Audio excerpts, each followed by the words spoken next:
bought the game. I don't even have an Xbox. You don't have a console to play it on? No. So you're going to just sit there and stare at the disc? Is that... Going to his house. You're the one that got him addicted on Gears. Of course, man. That's like a crack addict without a pipe. Whoa! What happened there, man? I didn't know that could happen. It's 2022, guys. It's 80 degrees outside in the UK. I'm staying inside for the time being, but you know what? Woo! Samantha Byrne. Whoa, man, that woman is a smoking piece of whoa! But yeah, let's talk about Gears of War 1 to 3 and its DLCs after, because you know what?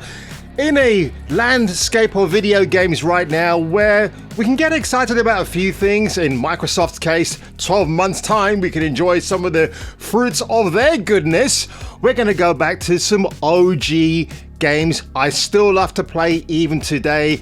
Let's talk about Gears of War 1 to 3 and it's, well, yeah, that sequel that everybody seems to shit upon, but I think it's a really, really good game anyway. So without further ado, folks, hit the like button, smash that subscribe button, and let's get on with this video today. Rewind.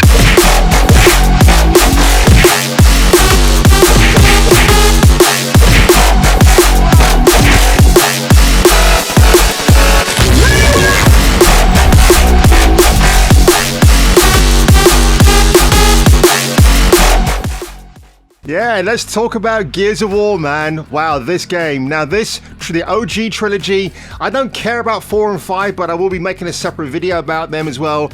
But the OG trilogy, which began in 2006, thanks to the great mindset of Cliff Bleszinski. On a periodic basis, it's very necessary for everybody to be very hands-on with the game. So what we have are play tests where people go down to the test lab and beat the hell out of the game. The rockstar video gamer. I tell you what, that guy had the best job I ever wanted. Honestly, if I could have gone back in time and come out in an era where you can write game code and end up as being part of Epic Studios for what, over 20 years, wasn't it? It's something crazy with Tim Sweeney who drove around in a Ferrari. It's pretty insane. But the first game I still replay every year. I probably play about once or twice a year. It's got its problems, but I'll say this to you now. If you're getting into Gears of War for the first time, stick with the OG original. Buy the physical copy of all of the 3 games, guys. You can get them cheap now, because if you play them on Game Pass, you get the unfortunate opening titles where you don't see Black Tusk Studios anymore. You see the Coalition.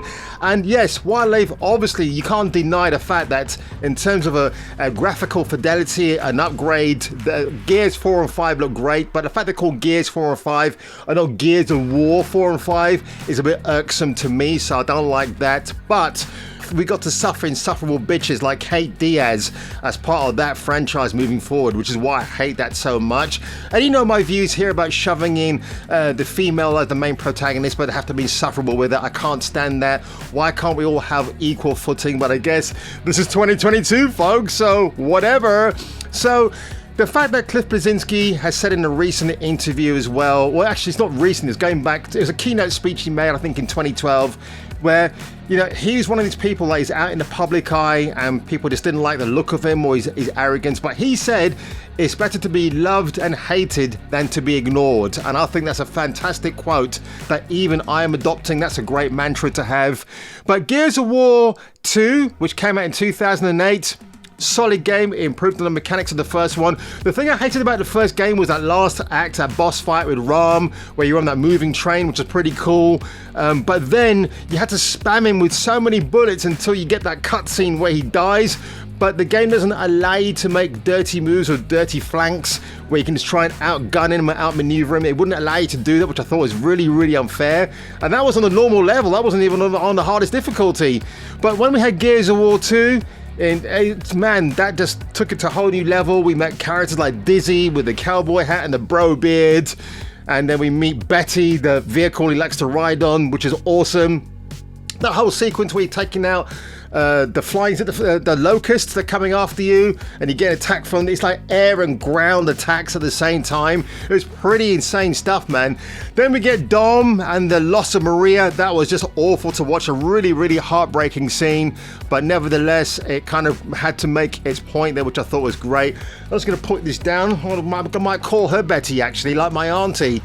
But yeah, this was the game. Like when I play these games again, like the art design is so fantastic. It's one of those. Now people always talk about, well, you got photo mode, you can stop and take pictures of the flowers and the birds and the bees.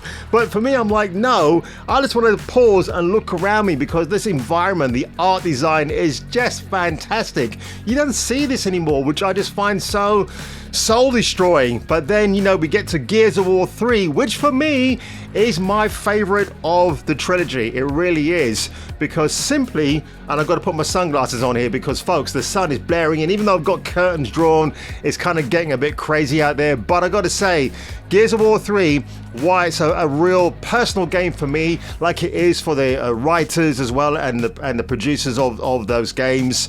It's a father and son relationship between Marcus and Adam Phoenix. I love that. It's heartbreaking. You get that father and son bond again, which for some reason Hollywood hates now, because you can't have that anymore. It's all about the matriarchy, not the patriarchy. It started. Let's go, Dad. This tower's too unstable now. I'm sorry, Marcus. I'm not going to make it. It's okay. I'll carry you. Marcus, the emulsion developed faster in me because I forced it to. But Gears of War 3, did it do anything new from its previous titles? Not really, but it gave you some nice little toys to play with, like the silverback mech suits that you jump into and you walk around, you start having pot shots at the Leviathan and other enemies boarding your ship. I loved all of that stuff, man. I thought that was just fantastic. You know what? We actually even got the DLC for that as well, which is Ram Shadow, and we had the Caucasian character of Mike Barrick, or Michael Barrick. He was a really great character. But when we saw Hive Busters, which came out 2 years ago, that DLC for Gears 5, basically they took the character of Keegan and they just gave him a fresh coat of paint, but it's actually Michael Barrick, but he's just been redesigned for now. And Keegan, for me, in Hive Busters, a boring ass character, nothing to talk about, but that whole DLC was fantastic anyway.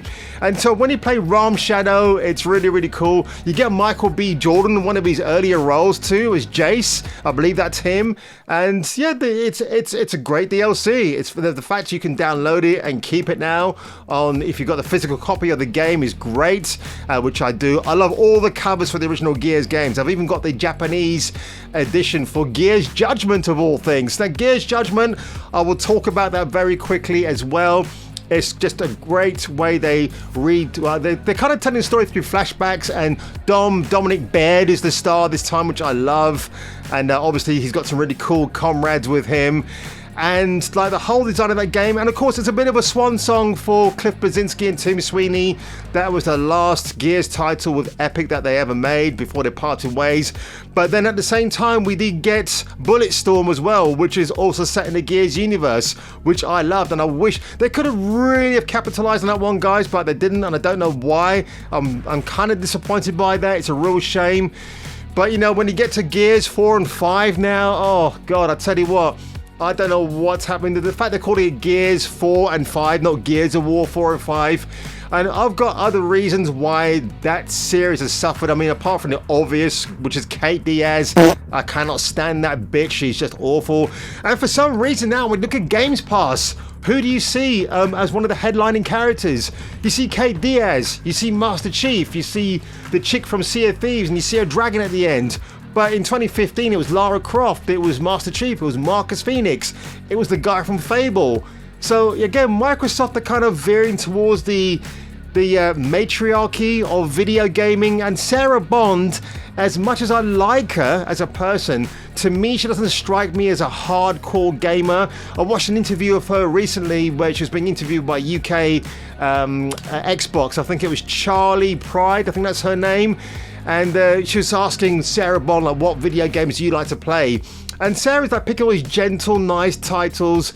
And to me, she said, well, I played Dead to Rights Retribution and the original Max Payne games. I'll give her some modicum of respect. But to me, I'm like, if this is the person who's taking over Phil Spencer eventually, I don't know what the future of Xbox and its gaming brand will be like. I really am, you know, they seem to want to distance themselves from Gears of War, what it used to be, and now they want to make it a bit more of a pro-feminist shouting piece, which I I don't kind of like the sound of. Actually, I think I'm just not in alignment with that. So that's it, folks. Gears of War 1 to 3. If you want to replay some really classic games with some great characters, again, the female characters in those games, Anya Shroud, one of my absolute game crushes. She's tall, she's blonde, she's beautiful. In the first 2 Gears of War games, she was the radio ops coordinator for Delta Squad. I loved all of that. By the time we see her in Gears 3, it's like she drank a lot of dairy at the farm, consumed a lot of raw dairy, kind of grew big. And again, that's one thing. You know, if you read the Karen Travis novels, she's a good female writer who knows how to write men and do them really well. Why can't we get more of her contributions? And we did. We got her contribution for this game, Gears of War 3. But you know what? When it all ended at Gears 3 and it was kind of a new hope and everything else, we could have had like a trilogy of games, like the origins of Delta Squad, how they all formed, how you see Marcus and the people, and Marcus, Cole and Dom as teenagers, growing up on a farm, getting big, going through academy training. That's how you could have done the whole, retold the whole Gears franchise, guys. They would have been great. Like, think of these ones as like the prequels or the sequels rather, and then you had the prequels where you see the origins of Delta Squad, how Marcus Phoenix met Arnie Shroud through her mother. You could have had all of that stuff, but I don't know, Cliffy B and Tim Sweeney felt they couldn't do it anymore, and Karen Travis could have been somebody who could have interjected and said, look, why don't we do this? And it's such a shame that now we've got Gears 4 and 5, and God forbid we're going to get Gears 6 maybe in the next couple of years from now. And again, those games look beautiful, they play beautiful, but in terms of story, they're resurrecting things from here, like Queen Mira. She's coming back apparently. We saw that definitely in Gears 5, and I just sat there thinking, wow, has it come to this now, guys? Really? So that's it, folks. That's my look back at Gears of War, the series, one of the greatest franchises of all time. And treasure these games. Buy the physical editions, folks. They're going dirt cheap now. Even if you buy them brand new, they're pretty cheap. And just replay them every year, because I tell you what, this is what gaming used to be. I wish gaming can be like this again. Look, we've got the Callisto Protocol coming out on December the 2nd. That could be back to basics. Like, I know it's from the makers of Dead Space.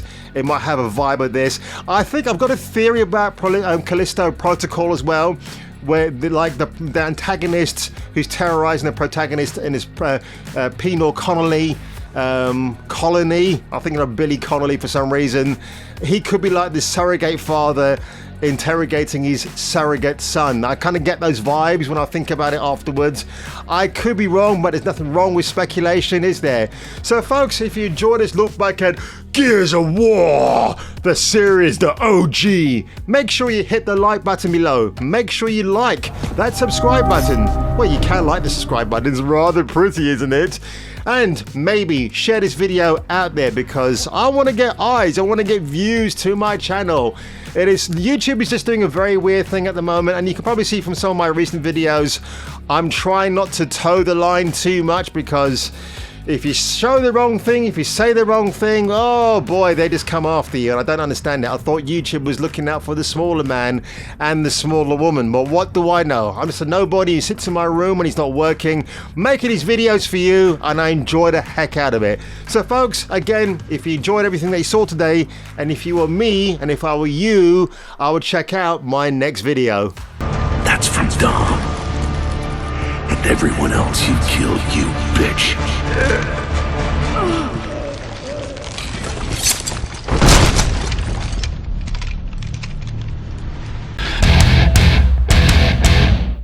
In the ass end of space, even aliens watch Jason King on Kung Fu Hot Dog. Duke Nukem approves this guy.